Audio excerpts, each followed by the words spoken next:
Hello, Kryptonauts, and welcome back to another episode of Cryptocurrency Chat. I am your host, Blockchain John, here with my co-host, Jake Jabarelli, and, of course, Cryptolissa. How's it going, guys? Lissa, how's it going? I'm good. How are you? Awesome. Getting ready to do this Sunday podcast. What's up, Jake? No, it's going on with interesting pre-show discussion about all kinds of interesting things, as it were. But this content, despite what we talk about, is supposedly for entertainment purposes only. But as I had said in prior podcast, whether we say it's not financial advice or not doesn't really matter. So do your own research is the way I'm going to say it from now on. Go ahead and move over to, let's see what we have here, coingecko.com, give you the top 10 daily stats. Let's go ahead and refresh that page. Bitcoin settling at $37,896.82 with a 7-day loss of 5.6% and a market cap of $718 billion. Number 2, we have Ethereum settling at $2,633.92 with a 7-day loss of 4.9% and a market cap of $315 billion. And number 3, we have Tether settling at $1 with a no gain, no loss for the past 7 days. I wonder why. And a market cap of $80 billion. Number 4, BNB settling at $264.21 with a 7-day loss of 9.1% and a market cap of $61 billion. And number 5, we have USD coin. Once again, settling at $1. With a 7-day no gain, no loss. And a market cap of $53 billion. I want to stop you right at this halfway point between 5 and 6 because it's halfway through the top 10, and make note that you complain often how is Ripple still in the top 10, right? Well, look at the difference between the market cap of USD coin and Ripple right now. It's almost $20 billion. Yeah, it's a huge gap, and we know that Ripple's been falling a lot lately, even compared to other markets. So really, the reason that Ripple stayed in the top 6, or on the 6th position for so long, is because it had been up so ridiculously high. I mean, poor Cardano. Cardano used to be number 4, right? And it fell all the way below 30 billion. So, just a small commentary on the point of it. Ripple had been solid up, but it had been really, really high for a very long time, and that's the reason it's taken so long for it to fall out of 6th position. So go ahead. Sorry. Probably not. A lot of people use it. It's heavily used. Solana might. You don't use it, but some people do. A lot of people do, actually. So. I think it also has to do with the fact that it was embroiled in a scandal for so long. So. All right, number 6, we have, of course, XRP settling at 72 cents with a 7-day loss of 12.2%. Down. And a market cap of $34 billion. Number 7, we have Terra settling at $74.11 with a 7-day. What? Yeah, 50% almost. 46.8% gain. It's skyrocketing. When Moon? Oh well, Moon right now. Remember, Terra is also known as Luna, so it's Moon, literally. Market cap of $28 billion. Congrats to everybody closing that Luna. Solana coming in 8th place with settling at $85.80 with a 7-day loss of 6.3% and a market cap of $27 billion. And we have Cardano in number 9, settling at 85 cents with a 7-day loss of 14.3% and a market cap of $27 billion. Looks like it's time. Who's going to win it, huh? Solana, Cardano? Yeah, exactly. Last but not least, we have Polkadot settling at $17.68 with a 7-day loss of 1.4% and a market cap of $19 billion. There, Kryptonauts is your top 10 daily stats of the day. And your 5 runner-ups are, or Jake's 5 runner-ups are Avalanche, Binance USD, Dogecoin, Shiba Inu, and Terra USD. All right. There's a lot of stable coins in the top top 15 actually, quite a few. Is it surprising More of them. considering that we're in a bear market? No, I mean it's not confusing. That's obviously the reason it's happening. Even Kronos has renamed itself, but and DAI is not, in the top 20. But the thing I keep noting, and it's probably more important, is the market cap. Obviously Ethereum and Bitcoin are way up there, and that make up a trillion by themselves. But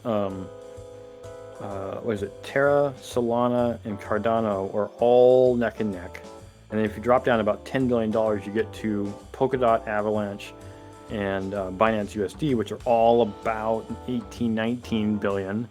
And then even if you're just another consideration is that Shiba Inu, Terra USD, Polygon, and Kronos are all pretty close to each other. So there's this like groupings of coins. And it's not until you get up to where XRP is, or Ripple, that you actually start breaking away from the pack and get into, algorithm or logarithmic heights.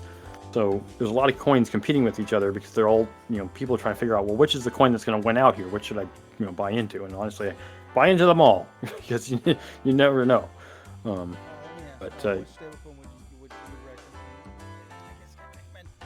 I can't recommend. Oh, yeah, no, you can. We can totally recommend because remember, it's not financial advice. We already know this. Nobody's going to mix it. Which do I think is most valuable? It's the one that costs the least to transact. So Tether and USD Coin are both. Well, USD Coin is on Ethereum as well as Tether, but so I don't use either one of them. I mean, I do have a tiny amount of them, but Binance USD is really cheap to transact, although it's not highly encouraged. Terra USD is kind of like Binance USD. And I've used DAI, but DAI, of course, is on Ethereum, so it's expensive to transact. I would say anything that's cheap to transact, like Binance or Terra. So, or anything else that's a stablecoin, like Celo. I use Celo on a regular basis too, quite a bit of it actually. And they're. I thought it was on Binance, isn't it? No, it's on. What I'm talking about. It's on.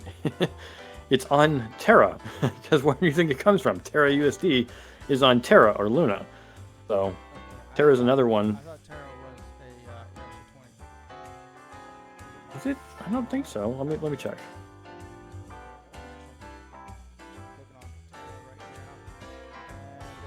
It's UST. I thought it was based off of the Terra. Yeah, it's the Terra ecosystem. Yeah. So it's not.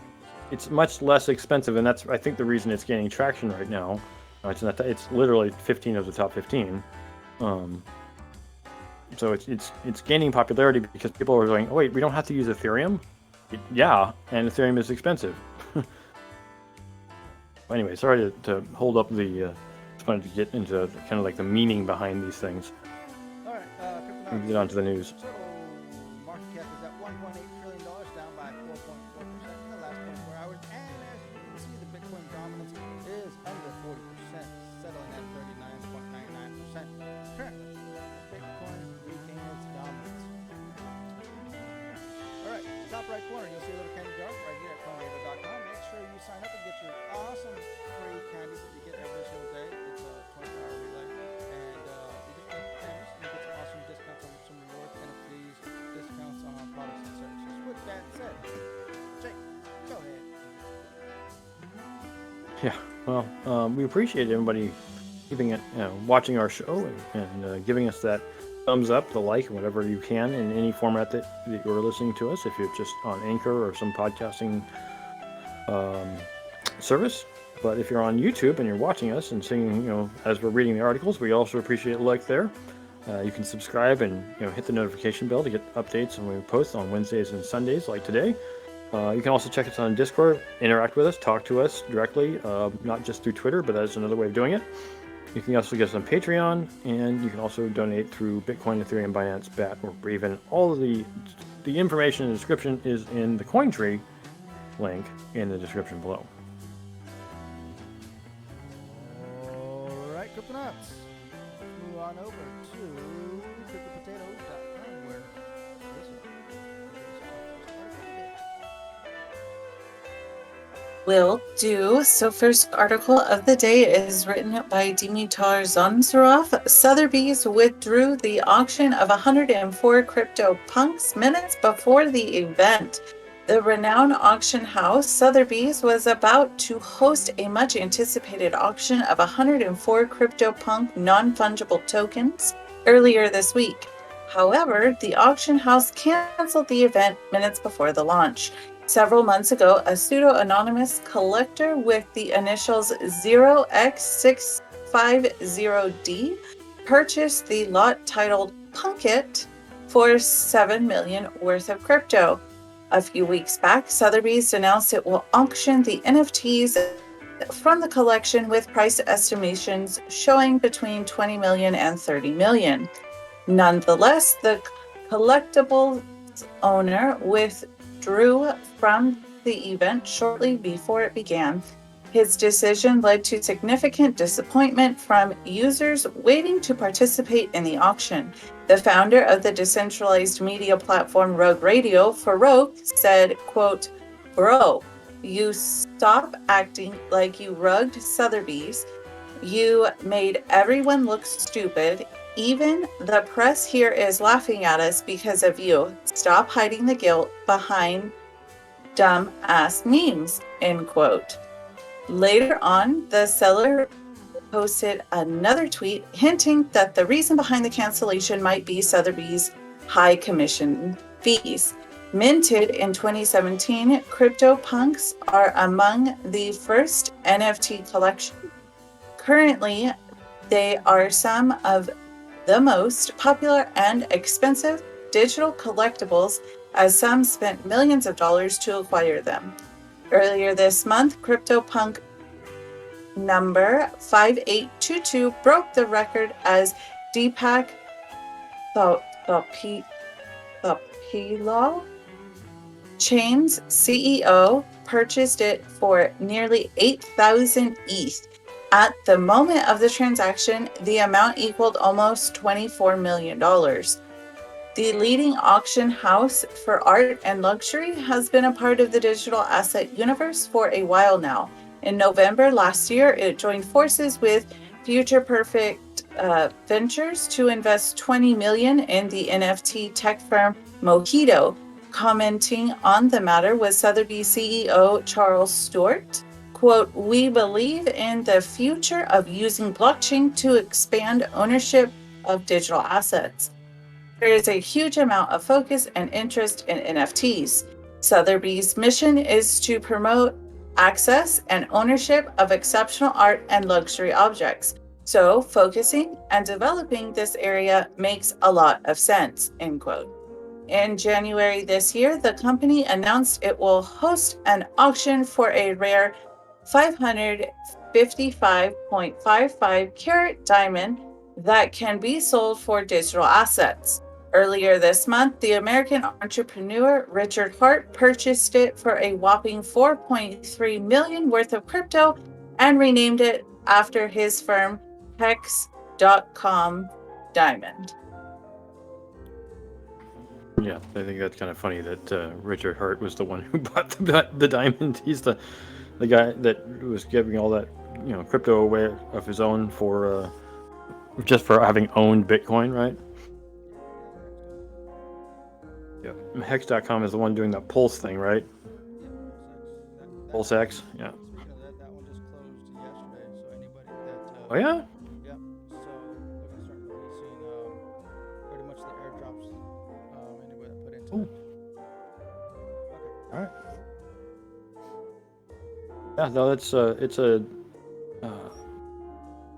how do I put this exactly? It's like 0650D did not know legitimately what the fees for Sotheby's were.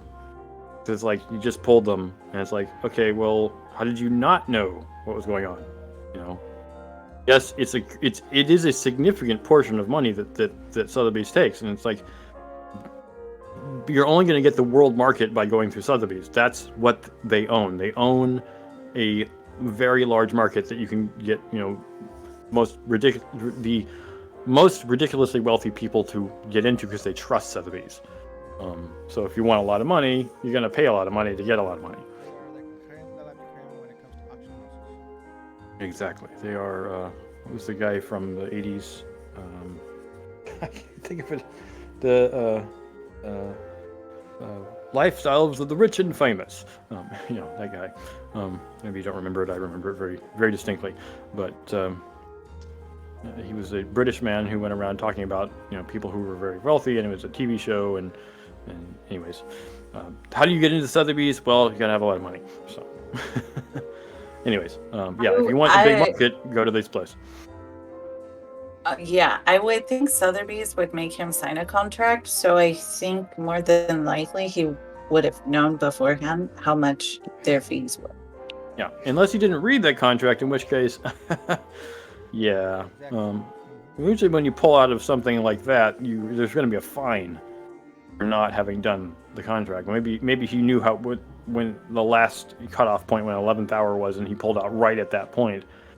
But at the same time, it's like, okay, it sounds like you don't really know what you're doing, and that's the reason he was called out on Twitter. So. All right, let's move on to the next one. Ukraine Vice PM asks major crypto exchange to stop servicing Russian customers. All right, so Jake, it's you and I. Rochambeau, ready?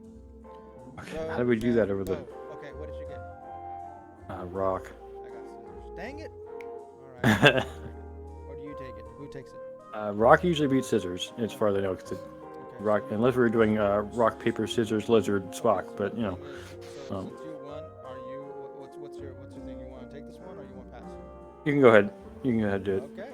Ukraine Vice PM asks major crypto exchange to stop servicing Russian customers. Written by Andrew Dorseys.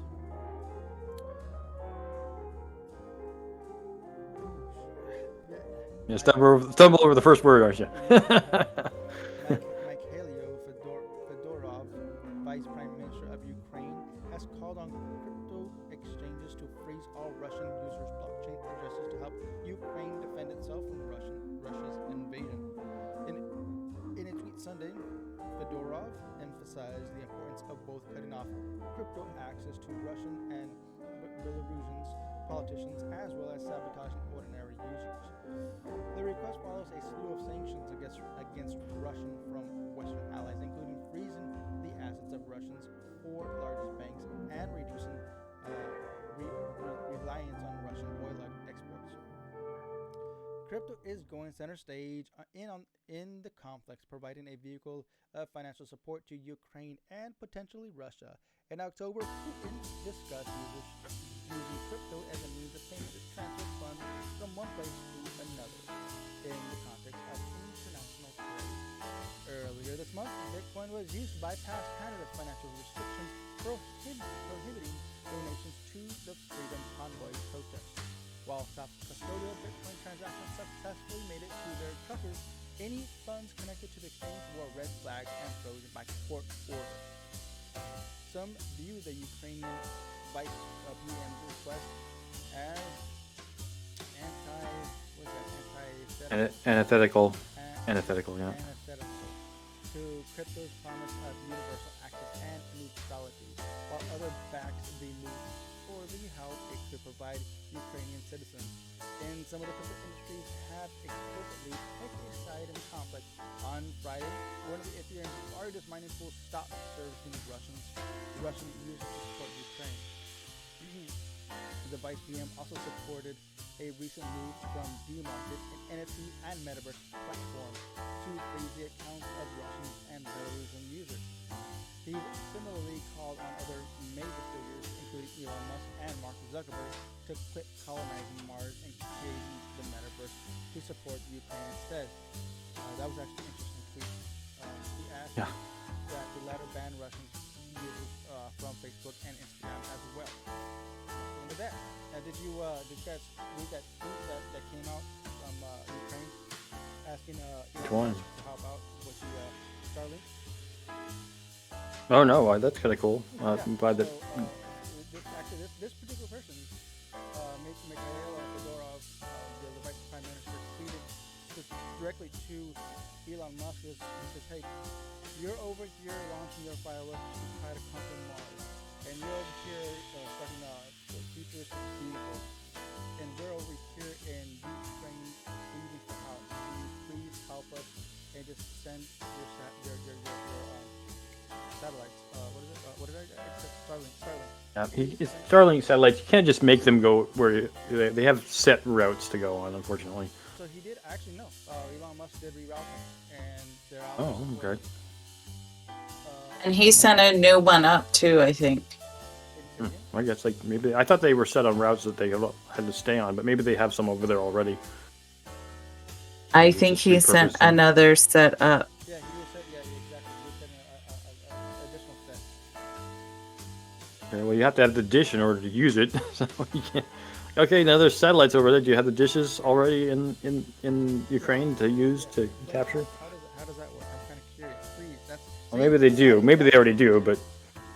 But still, maybe, yeah. I don't know.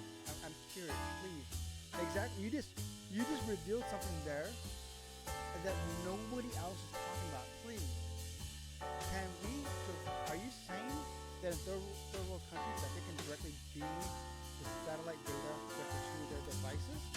Is that what you're saying? No, you have to have the dish to receive the signal. It's a specialized dish that's in both places. I don't think they have portable versions. I mean, the dishes themselves aren't very big. They're like maybe 2.5 feet in diameter, but slightly under a meter. Or is this data being beamed to like commercialized dishes that are not? No, the data is beamed directly to the users. That was the whole point of having them. So it also depends. Like I said, if you have enough satellites going overhead on a regular basis, then yes, you're going to be able to receive the signal. I'm guessing that's true. There is a map that everyone can see of every single satellite in the world that's currently available to anyone. But I mean, part of the reason that begging Elon to support this cause is how do you get Bitcoin? Well, you got to use the internet. So I'm certain that it was not Elon's intent to, back governments in this purpose of his point was to get internet all over the world, and that's exactly what it's doing, giving access to internet to everyone on the entire planet within the spaces that humans live. They're not covering the poles, as far as I know. But at the same time, it's we need internet for Bitcoin, and this is great. This whole thing. I mean, I realize that Bitcoin is ubiquitous, right? It can be used for quote unquote good people and quote unquote bad people. People we may not like. So of course Putin is using it, and people we do like. So President of Ukraine, whose name I can't remember, but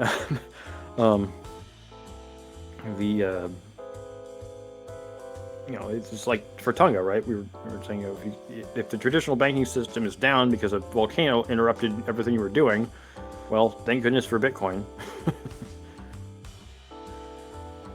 Or thank goodness for a universally accepted coin that everybody has access to. Now, if we can do like I think you were hoping, John, and just get people to use Bitcoin as the primary and not convert back to their local currency. Anyways, continuing on. More things about Russia. From George Georgiev. Russian banks to be cut off from SWIFT. What does that mean for crypto? This is an opinion piece. West has moved to exclude Russia from SWIFT with ongoing uncertainty. What does this mean for crypto is the subtitle. The White House, alongside the European Commission, Canada, the United Kingdom, Germany, and Italy, announced in the late hours of Saturday evening that they would be expelling certain Russian banks from the SWIFT payment system. In a joint statement, the parties wrote, quote, "This will ensure that these banks are disconnected from the international financial system and harm their ability to operate globally," while also pledging the, subquote, restrictive measures that will prevent the Russian central bank from deploying its international reserves in a way that undermine the impact of our sanctions, end quote. Taking a step further, Ursula von der Leyen, the current president of the European Commission, revealed that, quote, We will work to prohibit Russian oligarchs from using their financial assets on our markets. Putin embarked on a path aiming to destroy Ukraine, but what he is also doing, in fact, is destroying the future of his own country. Quote. Let's unpack. I didn't know I went anywhere. Oh, sorry.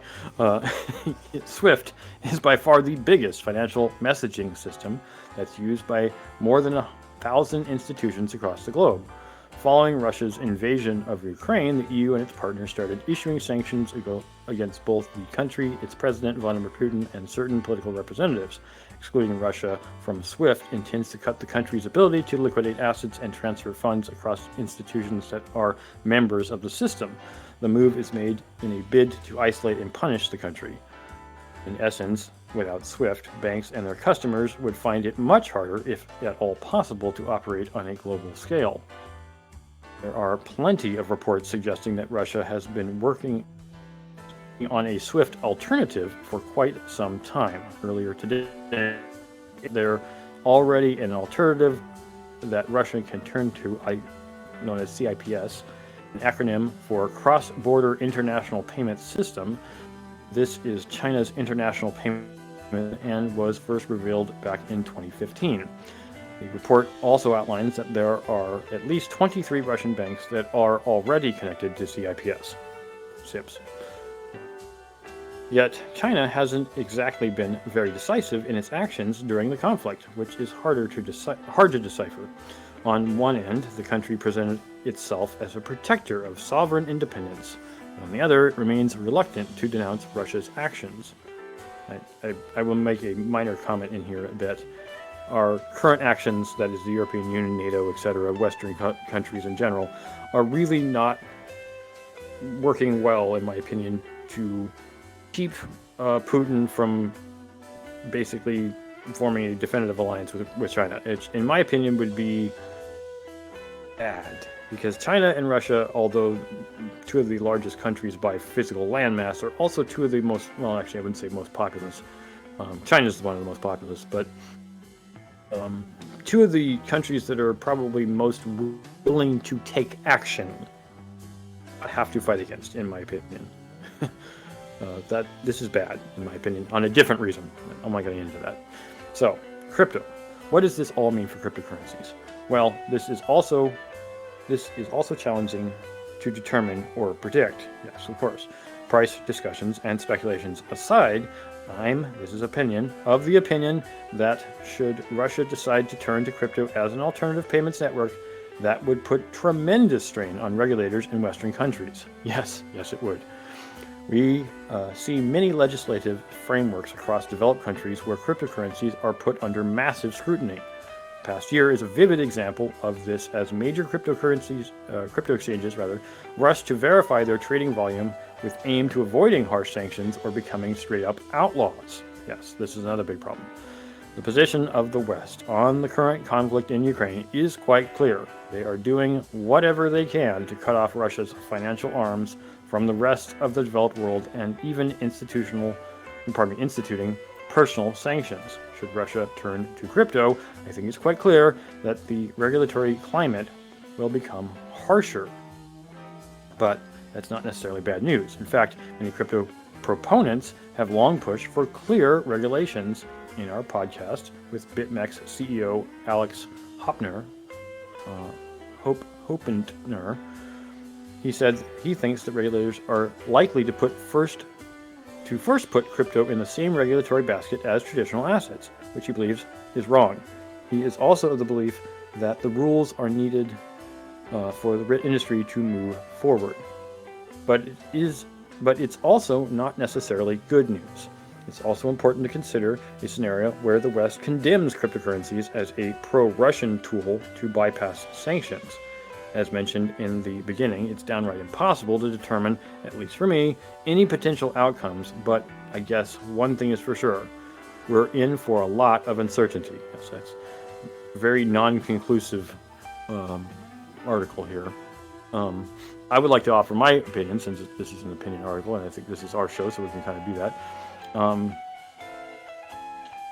I agree with the uncertainty in the sense of where the West is going to go as far as regulation of crypto. But I think that the stance, at least that the U.S. took in 2018, was the best one and should remain.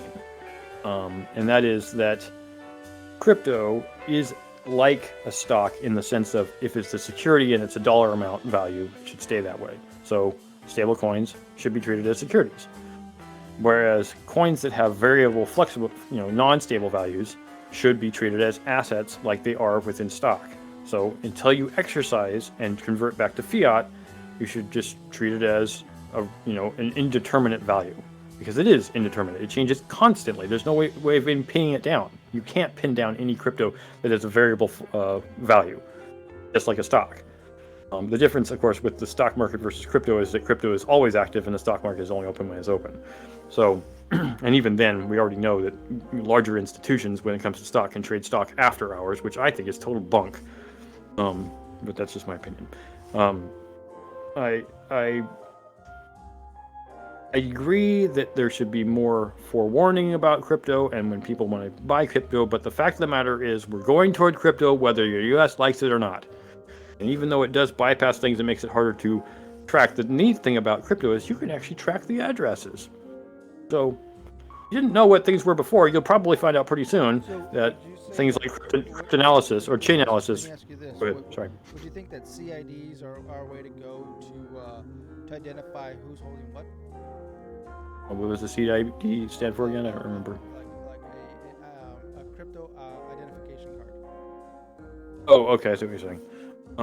That you have to state every single crypto identification card. A universal CID, and this is a thing that's been actually being pushed around. Having a CID that's pretty much centralizes your identity to your hundreds, if not thousands, of different addresses that are tethered to the all the blockchains in existence. So whatever you're interacting with, you have it all tethered to a CID. No, I disagree with. And the reason I agree with that is because there's no mandate for that in stocks. So, if you happen to know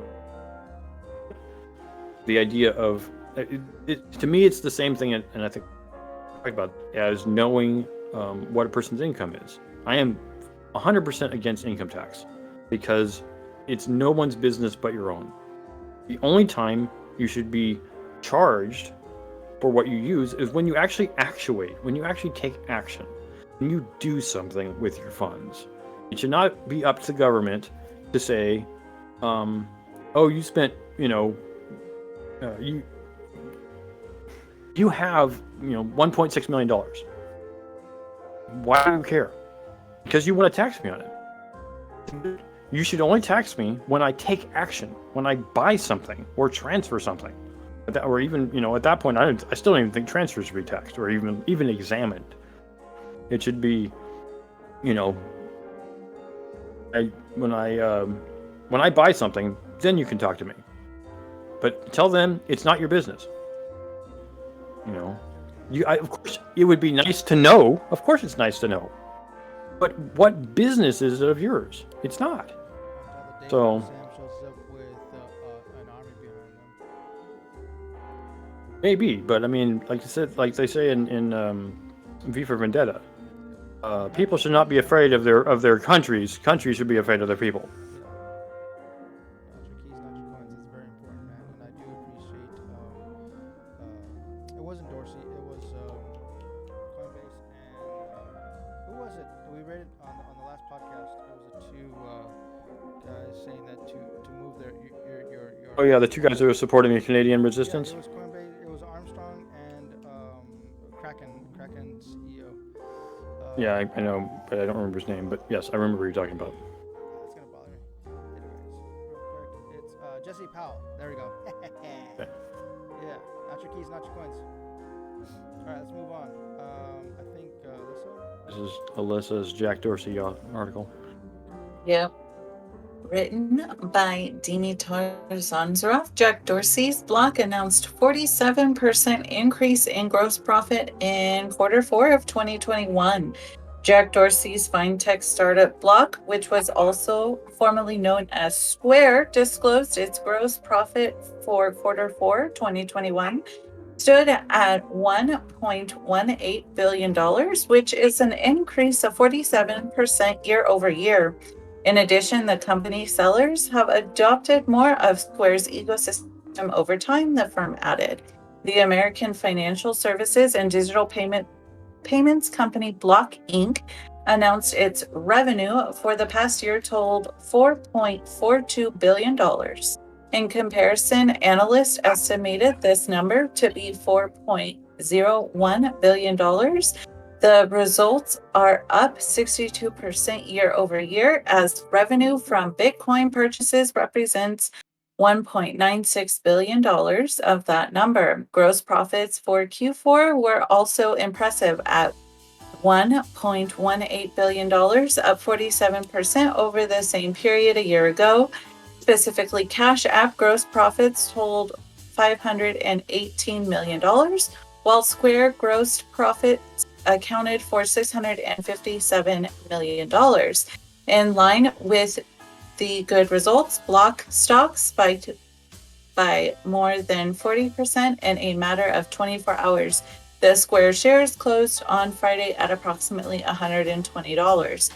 This financial report was also the first since Jack Dorsey resigned as Twitter CEO and is now only engaged with Block's mission. Earlier this year, the organization acquired the Australian fintech company Afterpay. Quote, "We believe this acquisition will further Block's strategic priorities for Square and Cash App by strengthening the connections between our ecosystems," end quote. In October 2021, Dorsey revealed plans that Block, which was called Square at the time, could create a Bitcoin mining system. The network would use custom silicone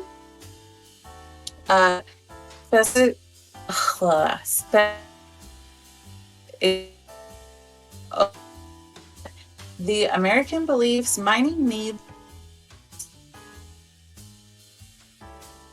As such, it is niche. His company's initiative aims to establish technical integrations industry by prototyping more efficient silicon hashing algorithms and power architectures. Shortly after, Square dives deeper into the digital asset sector by investing $75.5 million to acquire a 35% stake at the crypto exchange Corbit. By doing so, Dorsey's firm became the second largest holder at the Korean trading venue, falling behind Nexon's holding company, which owns 48%. In December 2021, the payment platform changed its name to Block, expanding its focus further to blockchain universe. The CEO commented that this is a new name, but our purpose of economic empowerment remains the same. This event coincided with Dorsey's recognition as Twitter's top executive. It is worth noting that he said last year, quote, "If I were not at Square or Twitter, I would be working on Bitcoin. If it needed more help than Square or Twitter, I would leave them for Bitcoin. But I believe that both companies have a role to play," end quote. That's kind of a nice update with knowing Block's doing quite well, and I guess in effect stating what Dorsey had said all along, which was we're not going to own we're not going to centralize the functions. We're just going to work with them. That's what he's been encouraging all this time since the announcement of the change. On that new platform he's building, right?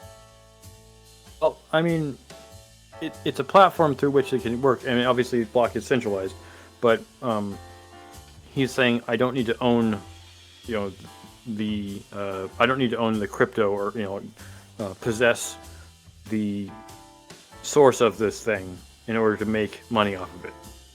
And that's pretty much proved by this gargantuan increase in investment in his company.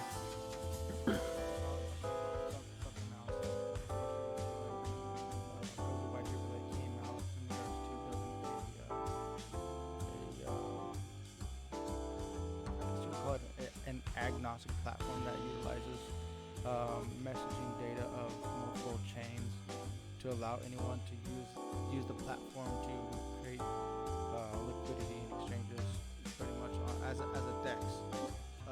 Oh, okay. If I recall correctly, this was months ago. This was like sometime last year when I read the white paper. I gotta refresh up on it. But anyways, continuing on. Where are we going? Let's see. Crypto donations to Ukraine. Ukraine exceeds $13 million. Okay, this one's by Jordan Lionchev. Amid being invaded by its eastern neighbor, which caused significant disruption to its financial networks, Ukraine and its authorities sought donations in cryptocurrencies. Good job. The community and other people responded swiftly with reports indicating that more than $13 million worth of digital assets were sent to the provided addresses. After weeks of increasing tension between the two former Soviet states, Russia President Vladimir Putin launched a special military operation against Ukraine a few days ago, claiming that he wants to liberate certain separatists. While he also asserted initially that his military wouldn't occupy Ukraine or head towards Kyiv, that's precisely what happened. It's Kiev. It's Kiev. Kyiv. That's precisely what happened in the next few days. As such, the country's capital currently fights for its survival, and its citizens are either hiding in bunkers or trying to flee. It's safe to say that regular life doesn't exist at the moment in the country. While attempting to escape, countless local flooded ATMs with money to withdraw money, but the central bank had to limit cash withdrawals and seize electronic transactions. At this point, reports started to emerge indicated that Ukrainian organizations began receiving cryptocurrency donations shortly after the nation's authorities, through its official Twitter account, asked for more help from the Bitcoin, Ether, and USD in the form of Bitcoin donations. And here's a tweet from the official Ukraine Twitter account.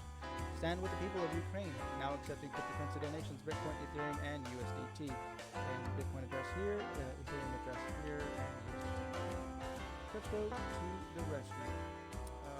With the ongoing before I scroll down, I just want to let you guys know, side note, that this sort of I have a small little recollection that I can put a small connection to Greece, when Greece was going through an economic crisis, and the country pretty much had to shut down or limit ATM withdrawals to exactly $10 to $20 a day. This is what happened was it yesterday, the day before yesterday, with ATMs currently in Ukraine. They are limited to $10 to $20 a day. That's nothing, dude. You're not going anywhere. You know? Where are you gonna go live? You're literally taking nothing with you. You're fleeing a nation with nothing. And your country's not even helping you. They said we're shutting it down. If you want to leave the country, you can leave the country, but you're not leaving with our country's money. So that's horrible. That's a horrible way to go. You know? You want to say Wait. Who uses cash again? Who uses cash again? Yeah, but okay, yeah, I got you. But that's what sucks about this system, and that's why crypto is the way to go. Decentralized, even if, no, I don't want to say CBDC, because CBDC is going to be pretty much the same thing. But true decentralized crypto, where it can't be stopped, like pretty much any project on Ethereum can. If it's not Bitcoin, then anything else pretty much be stopped. Unless the Satoshi Nakamoto comes out, reveals himself, itself, with private keys to the justice block, then there's a possibility that there can be some manipulations or some reverse transactions on the Bitcoin network. But as of now, that's not happening. It has happened multiple times on the Bitcoin network. Be careful with that. Continuing on. With the ongoing disinformation coming from all sides, many questioning the validity of these wallets, including Ethereum's Vitalik Buterin, who stands openly against the war despite being born in Russia. Oh yeah. However, he deleted his warning that the address might be illegitimate and also supported another people-related organization aimed at Ukraine. Justin Sun, the founder of Tron, also jumped on board and said he was glad to announce the donation worth $200,000 in credits. By the way, don't forget that Tron is no longer leading. Justin Sun is no longer leading the Tron project. He's moved on and became a politician or something like that. Do you guys remember what he was doing exactly? I don't remember what he's doing. I just remember him divesting from his position. He was leaving his position, but going to the World Council Board or World Council Organization, the WHO, I think the WHO, the World Health Organization. He was doing something like that. Also jumped on board and said we're glad to announce a donation of worth $200,000 in Tether. So here's a tweet from Vitalik.e. Getting some confirmations from a couple sources that it's legit.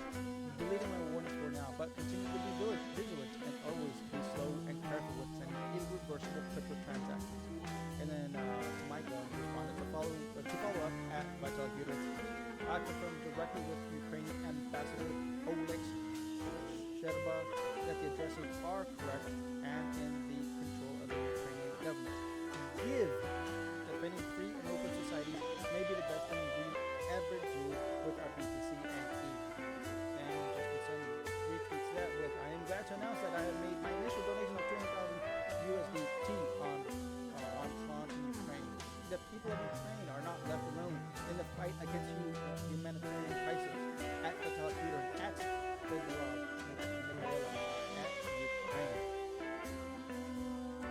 Justin Sun announced he is stepping down from role as CEO of Tron Foundation and is joining the government of Grenada as its new full-time ambassador to the World Trade Organization. Thank you. According to the most recent estimations by the blockchain analytics company Indicted, the Ukrainian government, NGOs, and volunteers group have received nearly $14 million worth of cryptocurrencies in the past several days. The company said the median donation is $95, but as reported recently, one anonymous entity sent $3 million worth of BTC. What you just send over one of his Bored Ape Yacht Clubs in BTC? Here's an NFT. Just take it. I don't need it. This is actually a really good article, man. It gave me a little insight of what's going on in the crypto thing, activity that's going on with the Ukrainian crypto. There's still not. I want a little more transparency of where it's going. As of right now, what we know is that these are valid addresses. I'm going to show them on the screen again. These are valid addresses. They are going directly to Ukraine. But what's happening there on after? Is it buying the Ukrainian politicians a bottle of champagne while their nation goes to hell? Or is it actually buying food for the people that can't withdraw more than $10 a day for their, not only for the husband, wife, kids, maybe you have a neighbor. I mean, these are just the public ones we're aware of, right? I mean, how many other people are sending money to their own family in Ukraine? Probably a lot. I hope so, dude. Seriously, Jake, if that's the truth, if you just spoke the truth right there, and that's really what's going on, then I applaud all those people for doing that, man. Seriously, that right there is just mind blowing. If that's really what's going on, it's just not being ridiculous. The next thing after that, because obviously the interchange is down. How do you exchange Bitcoin for Ukrainian, fiat? Assuming you even can, and assuming it's like in a crisis situation like this, when the banks are literally unavailable, this is the point where I would not have used USDT or Ethereum or even Bitcoin for that matter. Is because if you need to pay for something relatively inexpensive, and of course the cost of doing business in Ukraine is definitely lower than it is in the US. Like, one of the things that Baldwin Bankrupt is a YouTuber guy who just spends a lot of time in Ukraine. has said is that the cost of getting lunch in a Ukrainian restaurant is like $1. Now, can you transfer $1 worth of Bitcoin to another person in a restaurant there, assuming they even accept it, without paying more than $1 worth of fees on Bitcoin? I don't know. And then on top of that, transfer time, particularly for Bitcoin, is an hour. So I get it that those are the top coins and everybody's familiar with them, but I would not have used them. Granted, the question, of course, is if you transferred, let's say, Celo dollars or something, or Terra USD to a person in Ukraine, would they even accept it? And that is a thing I don't think they might have. Utilization of crypto, you need to settle on something that works consistently across all worlds and that people are willing to accept in the moment when they know they can't get to their money. I mean, if I'm making this analogy, would we have had the crash of 29 back in 1929 if crypto had been a thing back then? Because people wouldn't have made a run on the banks to get their money out. They wouldn't have needed to, because the banks weren't holding it.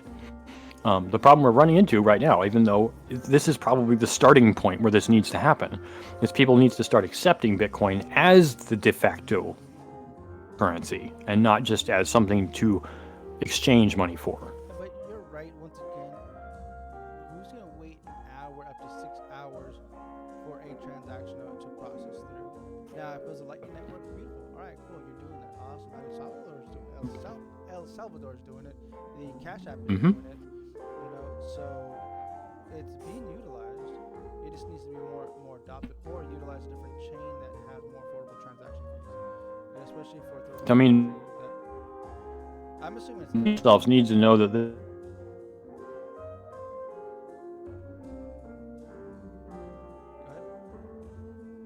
and you knew you were going to receive it because you could see that the transaction was occurring. Like, okay, I can see the money going, I just haven't gotten it yet, but who cares? It's not going to stop. Stop. If you're not doing between. But I guess the key here is we need a coin that's fast and it's acceptable. It doesn't have to be called US dollars or US dollar something. And it doesn't have gargantuan fees. And then everybody recognize I'm not going to keep Ukrainian whatever fiat in my wallet, my physical wallet, my leather wallet, or whatever you want to keep it in. I'm going to keep it in this app, which is technically just a blockchain-based app. It's not even internet so much as it's just blockchain. And I know I have that money whenever.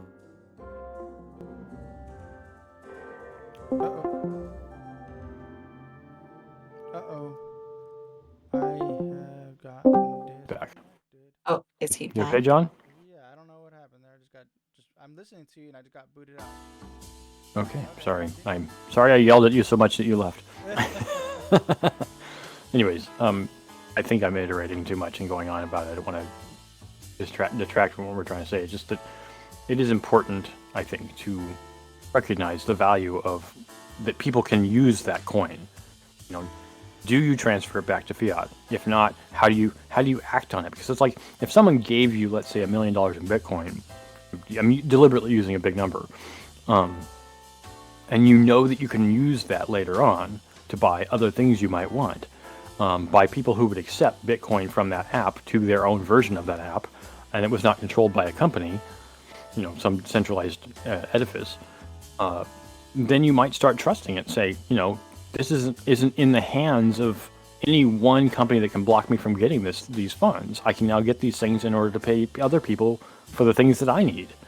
So I don't need local fiat anymore. I don't need some other transfer of funds technique. I can still get the services I want, the heat at my house, the electricity, the food, the shelter, the clothing, the whatever I need, without needing green folding paper, at least what's used in the United States. So.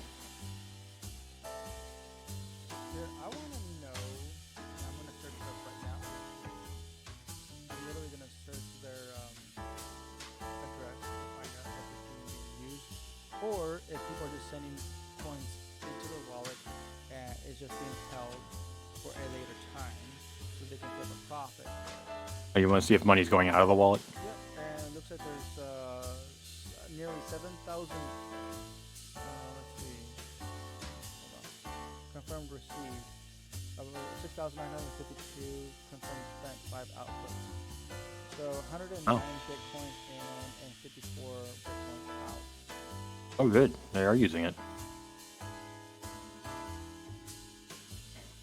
Is that recent? Are the outbound transactions, are they recent?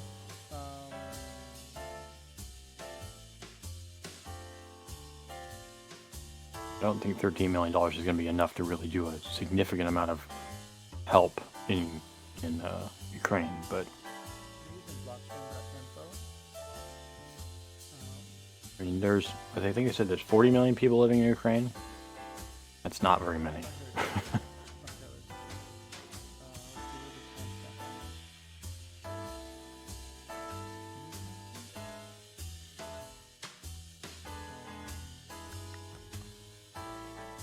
Let me go back. I think Bitcoin.com is better than blockchain. I can identify things on the screen. Okay, I'm sorry. Let's go back to blockchain.com. Yeah, this one's more like it. I understand this one better. Okay. All right. So total received 109,000. Total spent 54. Did I say 109,000? 109 Bitcoin and 54 cents. So currently, there's 54 Bitcoin in that wallet. Last time it was utilized was 227 at 15.45, which is literally right now. Right now. You see our time right there? I had no idea. I knew that the number of people living in Ukraine was about 40 million. It's about 44 million according to the internets that I looked up. But I was also kind of shocked to find out that there are less people living in the entirety of Western Europe than there are in the United States alone.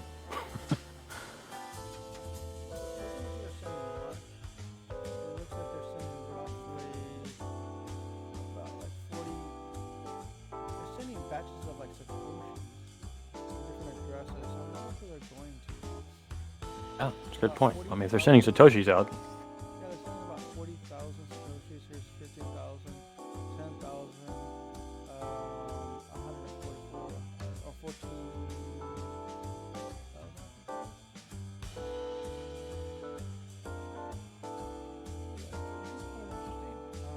Yeah, it's nice that I looked at this. I'm curious of where the money was going. Now I'm a lot more content knowing that $4.1 million were donated to Ukraine and 2 million has already been distributed among people, and 2 million has currently been held. And that is being done on decentralization, on blockchain. This is crazy. This is crazy that we live in a world like this. You know, $2 million that people were not going to be able to access. Crazy, man. We're living in the future. Yes. Okay, so as a quick comparative tool, the total number of people who live in Ukraine is roughly equal to the total number of people who live in California. I think that's an important number to make note of. Now, the number of people, according to the most recent census, California is about 40 million. The total number of people living in Ukraine is about 44 million. That's pretty close on the million person scale. It's only about 10% more. But I'm pretty sure the area of Ukraine is quite a bit larger than California. Just a question of whether or not it's all livable space. Same thing with California, not everyone can live. There's plenty of mountains here that people can't live in, or don't live in, rather. And I mean, the gross majority of people who live in California live in the Bay or in Los Angeles, so. You can be mind-blown about this. So I looked at their Ethereum address. Obviously, you know that an Ethereum address, you can pretty much use that same address to send ERC20 tokens. And of course, they literally have a bunch of other tokens that are what they're requesting donated to them.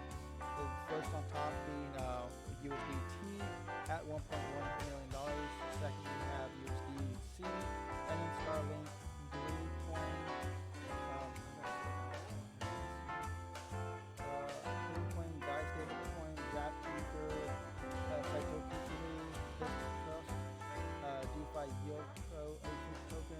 he's holding thousands. Mahadao, $3,000.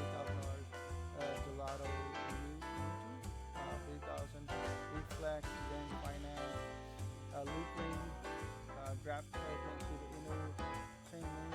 There's so many different coins. Unbelievable. That's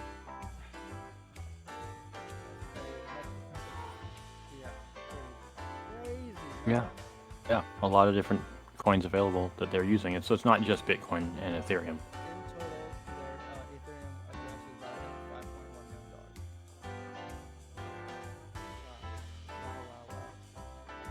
Wow.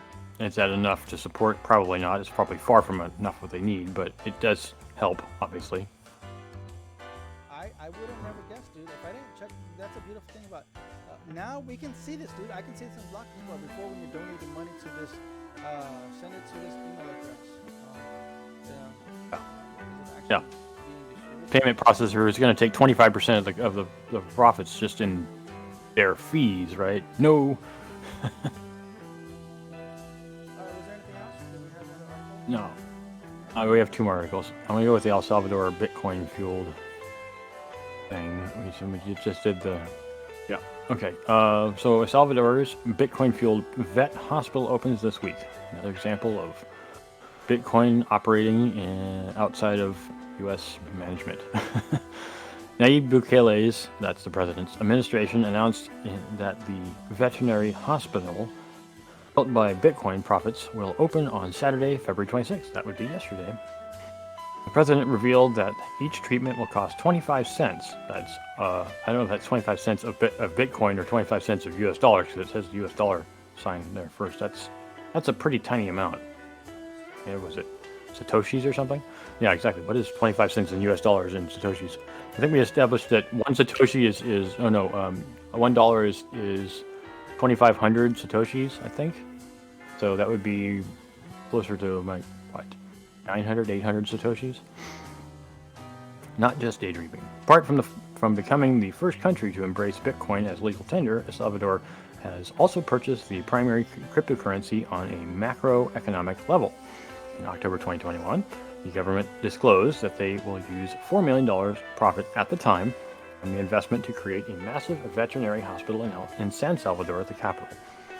Just 4 months after the announcement, the facility will open its doors. The exact date is February 24th, as the hospital, named Shivo Pets, will stay open 24/7. It will have operating rooms, rehabilitation, hospitalization, quarantine rooms, and other medical features. It's worth noting, Shivo Pets. It's worth noting that the hospital bears the name of the Shivo Bitcoin wallet. The latter is a mobile app allowing people and businesses to facilitate crypto transactions.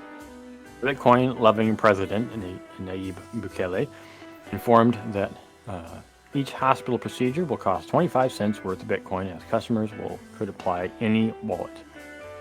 And here is his tweet. Want to watch a video about Bitcoin and pets? Shiva Pets is the first ever Bitcoin fully funded animal hospital. Every treatment will cost only 25 cents paid in Bitcoin with any wallet. That's about 660 cents. Alright, so yeah, 660 Satoshis, that's not bad. Earlier this month, El Salvador introduced its new cryptocurrency education center called La Casa del Bitcoin. Translated in English, this House of Bitcoin. It provides free and accessible learning opportunities for the people willing to understand the asset's merits. It's good that they have an instructional method, although if you have YouTube.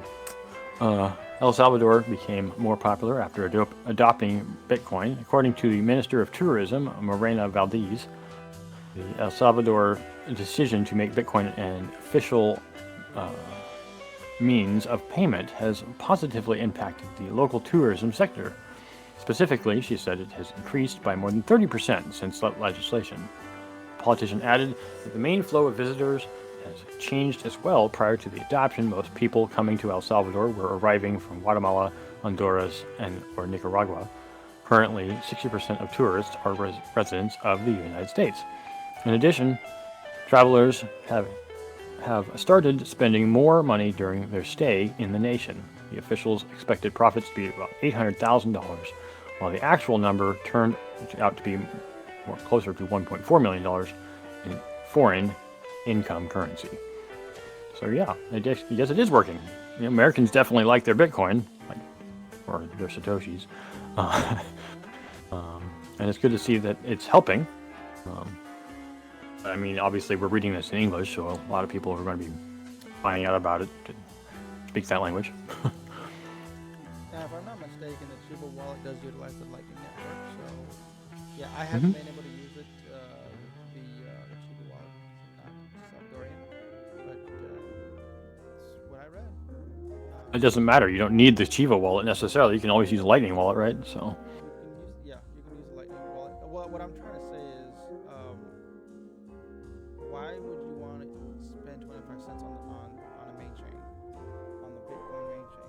That would be No, that's what I'm saying. And that was my comment again for the $13 million donation there to Ukraine. Is like, you definitely do not want to be doing distributions in Bitcoin. It's going to take too long, and it's going to cost you too much. So it has to be Lightning that they're using. Yeah, as of right now, I think that's a main chain for Bitcoin is somewhere between 10 to 20 bucks. Still not, it's not bad compared to Ethereum, but it's also slower than Ethereum, so. Yeah, the 25 cents. Much slower. Anyways, all right. The idea. Yeah. Last one. Bitconnect is the last one. Bitconnect founder. Alyssa? You want to Rochambeau? Sure. Okay, ready? Rochambeau. Okay, what do you got? Paper. Rock.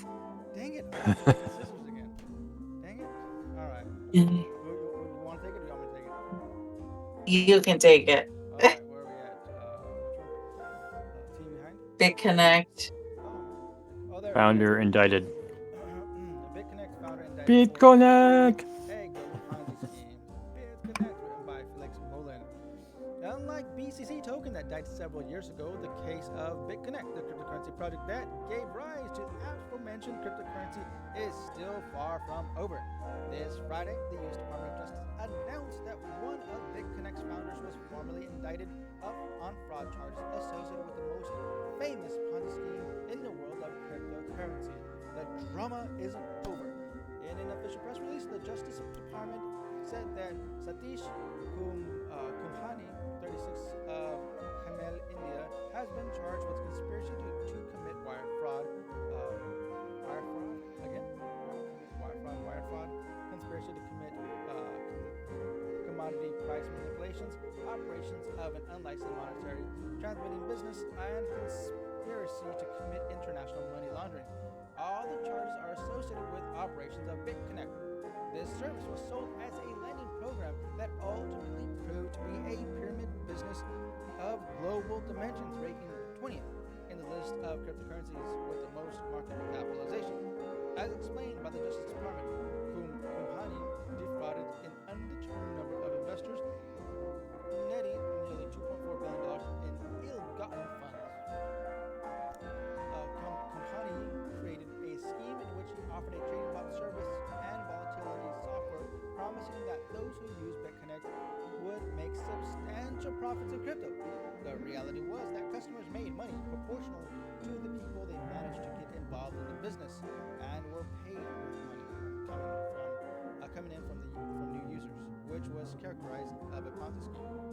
Special Agent in Charge Eric B. Smith of the FBI's Cleveland Field Office said in an official statement that the Bitconnect case was indicative of the scope of operations of fraudsters entering the world of cryptocurrencies looking for an opportunity to evade the law.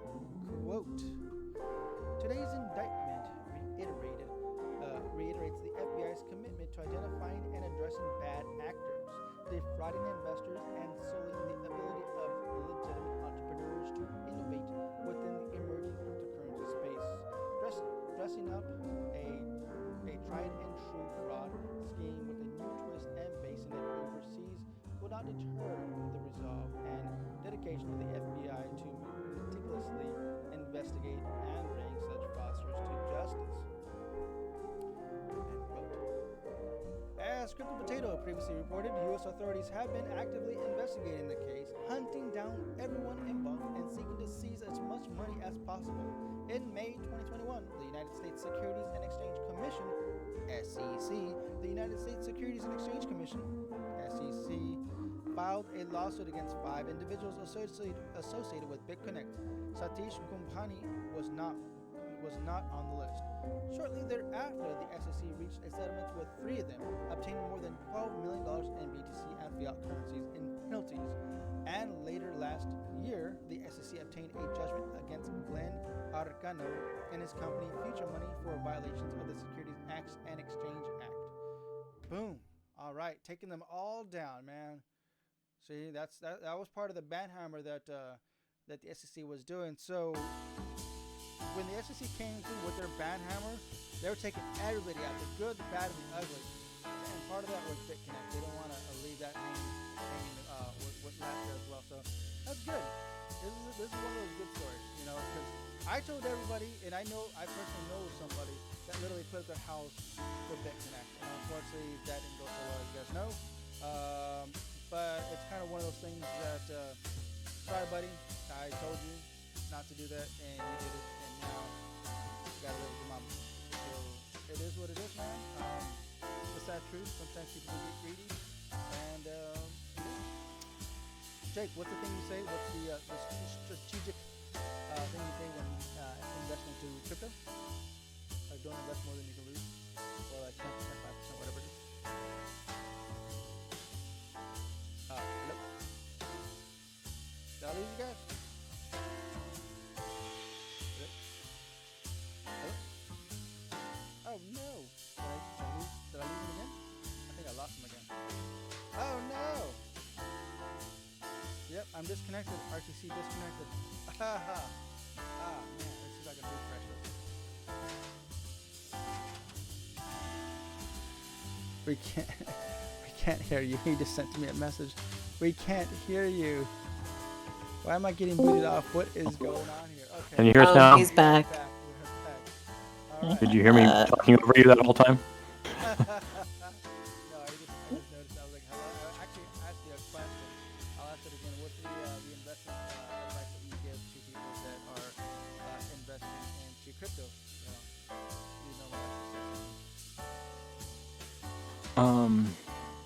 Oh yeah, no, I do. I do have a general policy for myself, which I do encourage people, and I've given on my show in the past.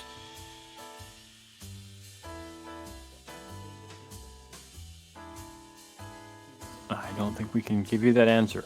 Like I said, I commented. I don't know if you heard it.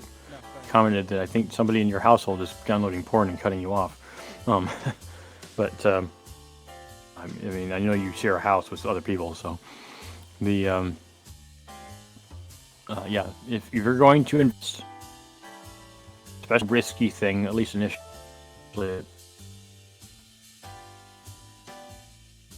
if you have. So if you're worth $1,000 total, and it's $100. Then I also ask the question: can you stand to lose?